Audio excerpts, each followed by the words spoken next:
வேணுமே, பண்பாடு வேணுமே, நல்ல குணாதிசயங்கள் வேணுமே, அதையெல்லாம் நம்ம வேற கத்துக் கொடுக்கணும் அப்படிங்கிற ஒரு அறிவாட்சி உனக்கு இருக்குதா? 21ஆம் நூற்றாண்டுக்கு போய்கிட்டு இருக்கிறியே, இந்த அறிவு உனக்கு இருக்குதா? இல்ல. என்ன பண்றான்?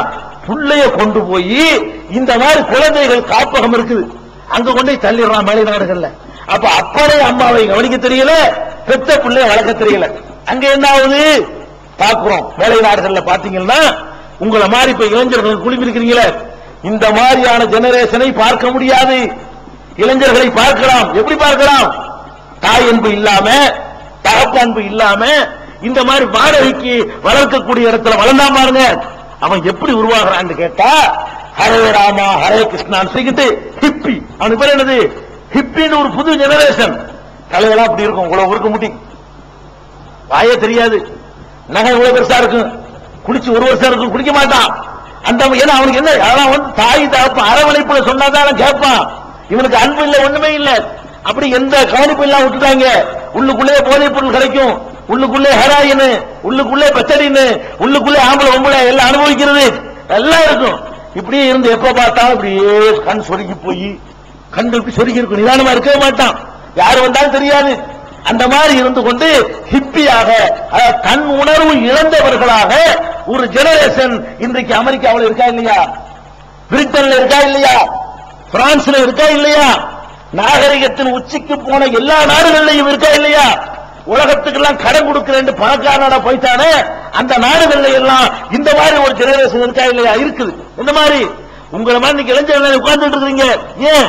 அந்த 21ஆம் நூற்றாண்டுடைய தாக்கத்திற்கு நீங்கள் அதிகம் ஆட்படவில்லை. இன்னொரு வழி தேவைன்னு உட்கார்ந்துட்டு இருக்கிறீங்க. எட்டி உரைச்சிட்டு போனால் மேலை நாட்டில் உள்ள மாதிரி இதெல்லாம் தேவையில்லை என்று இந்த நன்மருந்த ஒதுக்கிட்டு போனால், இப்படி உட்கார்ந்து கேட்கக்கூடிய ஒரு கூட்டத்தை, சிந்திக்கிற கூட்டத்தை, ஆராய்கிற கூட்டத்தை பார்க்கவே முடியாது. அப்ப 20ஆம் நூற்றாண்டு என்பது என்ன செஞ்சிருக்குன்னு கேட்டா, ஒரு 25% மக்களை பகுத்தறிவற்ற ஆடு மாடுகளாக ஆக்கிருச்சு. பகுத்தறிவு இருக்காது யாருக்கு? இந்த போதில் ஒரு நேரம் போதில் இருந்தா ஒரு நேரம் தெளிவாங்க. இவன் 24 hours போது யாரு? இந்த ஹிப்பிங்கிறவன். அது முடிஞ்சது எப்ப இந்த போதை இறங்குதோ அடுத்தது உள்ள போயிடணும், அது இறங்கணும் அடுத்தது போயிடணும். 24 மணி நேரம் தான் மனுஷனா இவன். 24 மணி நேரத்துல ஒரு செகண்ட் கூட போதை இல்லாம இருக்க மாட்டான்னு சொன்னா இவனுக்கு எப்படி பகுத்தறிவு இருக்கும்? இவன் ஒரு கோழி குஞ்சு மாதிரி, ஒரு ஆடு மாடு மாதிரி, இடுப்பார் கைப்பிள்ளைங்கிறவன் அந்த ரேஞ்சில ஒரு சமுதாயத்தை நாசக்கேடு பண்ணி வச்சிருக்கிறானே. இதை தடுக்க என்ன செஞ்சான்? இதை தடுக்க 20ஆம் நூற்றாண்டுல உள்ள அறிவாளி என்ன செஞ்சான்? ஒண்ணும் செய்யல. ஆக இந்த நூற்றாண்டு மனிதனுடைய நாகரிகம் பெருக பெருக ஏமாத்துறான், திருடுறான். அந்த காலத்துல எப்படி திருடுவான்? அந்த காலத்துல எப்படிங்க திருடுவான்? ரொம்ப ரொம்ப சின்ன திருட்டு தான், பெரிய திருட்டுலாம் கிடையாது. தூக்கிட்டு போற அளவுக்கு தான் திருடுவான். அவ்வளவுதான் முடியும் ஒரு மனுஷனுக்கு. அது எப்ப திருடுவான்? ராத்திரி நேரத்துல எல்லாரும் வெளியே போயிட்டாங்களான்னு கண்காணிச்சு, அது கண்ணை கோல் வைக்கிறதுக்கு நம்ம கண்காணிப்பான். ரூட் எடுத்து கல்யாணத்துக்கு போயிருக்கிறாங்க, வர்றதுக்கு 3 நாள் 4 நாள் ஆகும், இந்த இடத்துல யாரும் இருக்க மாட்டாங்க அப்படின்னு சொல்லி உடைச்சுக்கிட்டு போய் நகை நட்டு மாதிரி இருந்தா திருடிக்கிட்டு போவான். இவ்வளவுதான் அந்த கால திருட்டு. இப்ப என்ன திருட்டுங்கிறது? எங்கேயோ பாஸ்துங்க, ராத்திரியாவது ஈத்தியாவது பட்ட பகல்ல திருடுவான். பட்ட பகல்ல திருடுறான். ஓடுற ரயில்ல திருடுறான். ஓடுற ரயில் எத்தனை பாசஞ்சர் திருடுறதுல கூட ஒளிஞ்சி மறைஞ்சி பயந்துக்கிட்டு திருட தேவையில்லை. ஏன்? ஆளுக்கு 2 கட்டி இருந்தா கரெக்டா எல்லாத்தையும் கழட்டு கொடுக்க தயாரா இருக்கும். 100 பேர் இருக்கிற பாசஞ்சர் இருக்கிற பஸ்ல வந்து 2 பேர் கத்தியோட ஏறுவான். எல்லாத்தையும் இந்தாங்க மோதிரம், இந்தாங்க செயின் கொடுக்கறமா இல்லையா? அப்ப திருட்டு என்பது இங்க அட்வான்ஸ் போகுதுன்னு பாருங்க.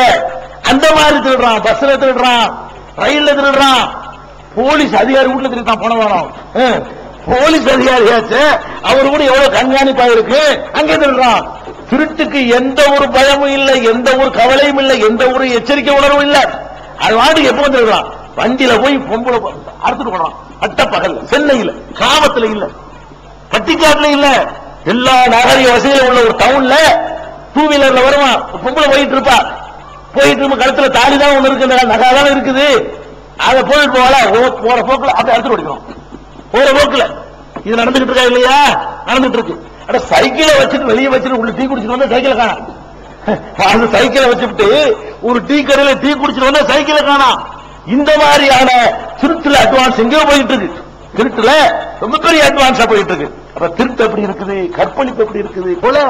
கொலை என்ன? அந்த காலத்துல என்ன கொண்டுருவான்? அந்த காலத்துல எப்படி கொண்டு கத்தி வச்சிருப்பான்? அவன் என்னதான் இருந்தாலும் ஒரு 5 பேர் சேர்ந்த கொல்ல முடியுமா? அவனால கத்தியை வச்சுட்டு கொல்ல வர்றாங்க, ஊர் ஆளா இருந்தா கொண்டுட்டு போயிருவான். நாங்க ஒரு 5 பேரு, அவன் ஒருத்தன் கொல்ல முடியுமா? கொல்ல முடியாது. இப்ப என்ன, ஒரு பாட்டி சேனை கொண்டு வந்தா இவ்வளவு பேரும் போடணும் கொண்டிருக்கோம். நீ என்ன வருகிற என்ன வருகிற ஒண்ணு இருக்கான. அந்த காலத்துல கொலை செய்யற விட அதிகமா இருக்குது. பள்ளிக்கூடத்தில் படிக்கிற பையன், பள்ளிக்கூடத்தில் ஒரு மாணவங்க 13 வயசு பையன் துப்பாக்கி எடுத்துட்டு போய், ஒரு காரணம் இல்ல, அற்பமான காரணம், வீட்டுல என்ன சண்டை போட்டு வந்தான். சரசரக்கு 9 வருஷத்துக்கு கூட படிக்கிற பசங்க 13 வயசு பையன் கடை மாதிரி 13 வயசுல சேர்ந்த மாணவ மாணவிகளை அமர்ந்தான். நீ என்ன என்ன என்ன கிரவேசன் வளர்க்க, எந்த மாதிரி தலைமுறை உருவாக்குற, இப்படிப்பட்ட அனுகூலத்தை நீங்க வந்துகிட்டு இருக்கிற சிந்திச்சு பாரு. அப்ப ரொம்ப கேவலத்திலும் கேவலமாக இந்த மாதிரியாக மனித சமுதாயத்தை கொண்டு கொள்ளலாம். இப்படி நடக்குது. போர் அந்த காலத்துல சண்டை இருந்துச்சு, ரசூலுல்லாஹ் காலத்துல பாக்குறோம், பத்ர் உஹது நடந்துச்சு. இந்த காலத்துல நிறைய சண்டைகள் ஆக்குது. இப்ப என்ன சண்டை? அந்த காலத்து சண்டை மாதிரி ஆயிப்ப. சண்டைனா என்ன? இந்தியாவுக்கும் பாகிஸ்தான் சண்டை வந்துன்னு வைங்க, எந்த கிறுக்கனாச்சும் ஒரு உத்தரவு போட்டான்னு வைங்க, ஒரு உருண்டையை போட்டான்னு வைங்க, அவன் போட்டா இந்தியா காலி, இவன் போட்டா பாகிஸ்தான் காலி. பயந்து சாகுறான் எல்லாரும். உலகமே பயத்தின் பிடியில நிக்குது. இதுக்காக வேண்டி பட்ஜெட்ல அள்ளி செலவழிக்கிறான், நாட்டு மக்களை விட்டுறான். இவன் கண்டுபிடிச்ச கண்டுபிடிப்புனால ஏற்பட்ட பெரிய கேடு என்ன தெரியுமா? அணு ஆயுதத்தை கண்டுபிடிச்சு விட்டான். அமெரிக்கா கண்டுபிடிச்சு விட்டான். அமெரிக்கா நம்மளை அழிச்சிடக்கூடாதுக்காக வேண்டி ரஷ்யாவும் அதே மாதிரி செலவழிக்கிறான். 2 பயிலும் நம்மள அழிக்க கூடாதுங்கிறதுக்காக வேண்டி மக்களுக்கு வசூல் பண்ணது வரி பணத்தை வாங்கி வாங்கி 75% இதுக்கு செலவழிக்கலாம். நம்ம எப்படி அணு ஆயுதம் தயாரிக்கிறது, அதை ஏவுகணை எப்படி தயாரிக்கிறது, கொண்டு போய் எப்படி போடுறது, கொண்டு எதுக்கு போகணும்? இப்ப பட்டன், இப்போ இந்தியாவில் டெல்லியில பட்டன் இருக்கு.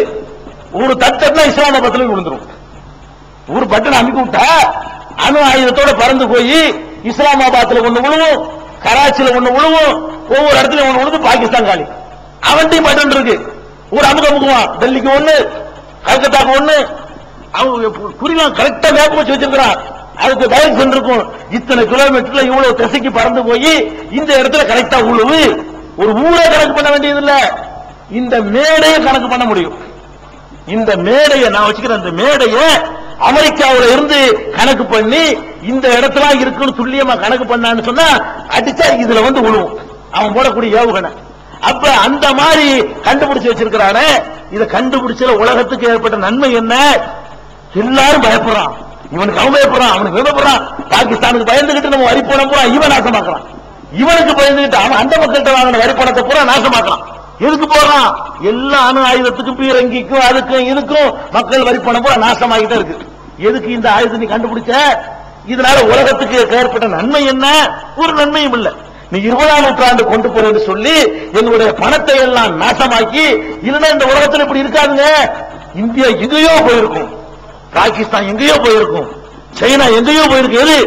நம்ம கிட்ட வாங்குற வரிப்பணத்தை கொண்டு, நம்ம கிட்ட வாங்குற வரிப்பணத்தை கொண்டு நமக்கு நல்லது செய்ய முயற்சி பண்ணினால் இந்திய மக்களுடைய வாழ்க்கை எங்கேயோ போயிருக்கும். வேலை இல்ல, படிச்சவனுக்கு வேலை இல்ல, படிக்காதவனுக்கு சோறு இல்ல. இந்த மாதிரியான ஒரு பரிதாபகரமான நிலைமையில் நம்ம இருக்கிற மாதிரி காரணம் என்ன? வறுமையா? அவ்வளவு மக்கள், மனித வளம் அதிகமா உள்ள ஒரு நாடு இந்தியா. அப்ப இந்தியாவும் நாசமா போய், பாகிஸ்தான் நாசமா போய், அமெரிக்காவும் நாசமா போய், ஜப்பானும் நாசமா போய், ரஷ்யாவும் நாசமா போகுது. என்ன காரணம்? உலக நாடுகள் பூரா இதுக்காக வேண்டிய தன்னுடைய பணத்தை எல்லாம் நாசமாக்குறாங்க. அதுக்கு என்ன காரணம்? நீங்க கண்டுபிடிச்ச அந்த கண் இது மட்டும் இல்ல. அந்த காலத்து அருவாகத்தோடு நின்றோன்னு வைங்க. அந்த காலத்து அருவாகத்தில் அதிகபட்சமா கூட என்ன வாழு, இல்லைன்னா அந்த கேடயம், அப்புறமேல ஒரு ஈட்டி, இல்லைன்னா வந்து வில்லு, இதோட நின்றுகிட்டோன்னு வைங்க. இதுக்கு என்ன செலவாக போகுது? இதுல என்ன சேலம் வரப்போகுது? ஒரு அடி அடிச்சான்னா இன்னைக்கு 1 கோடி பேர் காலி வைக்கலாமே. ஒரு அடி ஒரு உண்டைக்கு போட்டான்னு சொன்னா 1 கோடி பேர் ஒரு செகண்ட்ல எந்த கேள்வி எனக்கு இல்லாம நாசமா போயிடலாம். அப்ப எல்லாரும் பயந்துகிட்டு யூஸ் பண்ணாம இருக்கிறான். என்ன தெரியல, எவனுக்காச்சும் ஒருத்தருக்கு மூளை கலந்து அவ்வளவு கலந்து வச்சு எல்லாருமே என்ன செய்யறான்? நம்ம போட்டு அவன் போட்டுருவானோ, அவன் போட்டு இவன் போட்டுருவானோ, இவன் போட்டு அவன் போட்டுருவானோ அப்படின்னு எல்லா பையனும் பயந்துகிட்டு இருக்கிறான். எவனாச்சும் ஒரு கிறுக்கனுக்கு மூளை முத்தி போய் ஒரு பில் கிளிண்டனுக்கோ அல்ல ஒரு நவாஜ் சர்றப்பான அவனுக்கோ ஒரு வாஜ்பாய்க்கு மரகண்டு போய் அறாண்டான்னு வைங்க, உலகமே காலி. ஒத்த அடிச்சான்னா இவன் அவன் அடிக்க, இவன் அடிக்க, இவன் அவன் அடிக்க, அவன் அடிக்க, உலகத்துல புல் போட்டே இருக்காது. அள்ளிவுடைய விளிம்புல நின்று கொண்டு அரண்டு அரண்டு வாழ்ந்து கொண்டிருக்கிறான் மனுஷன். ஒரு பக்கம் நீ சந்தோஷப்படுற, கம்ப்யூட்டர் டிவி என்னடா சந்தோஷம். ஒவ்வொரு நாட்டும் ஒவ்வொரு மனுஷனும் மரணத்துடைய வாசல் கதவை தட்டிக்கு நிக்கிற எல்லாரும் எல்லாம் பயந்துக்கு நிக்கிறான். என்ன இவன் இருக்கிற மாதிரி அவன் இருக்கு, அவன் இருக்கிற மாதிரி இவன் இருக்குங்கிற பயத்துல வண்டி ஓடிக்கிட்டு இருக்கு. அப்ப என்னடா நீ 20ஆம் நூற்றாண்டுல என்ன கண்டுபிடிச்ச? இதையெல்லாம் பயன்படுத்தாமல் மனித நேயத்துக்கு என்ன கண்டுபிடிச்ச? சீனாவுக்கும் இந்தியாவுக்கும் சண்டை வராம இருக்க கண்டுபிடிச்சது என்ன சொல்லு? பாகிஸ்தானும் இந்தியாவும் அடிச்சுக்க கூடாது, அது கண்டுபிடிச்சது என்ன சொல்லு?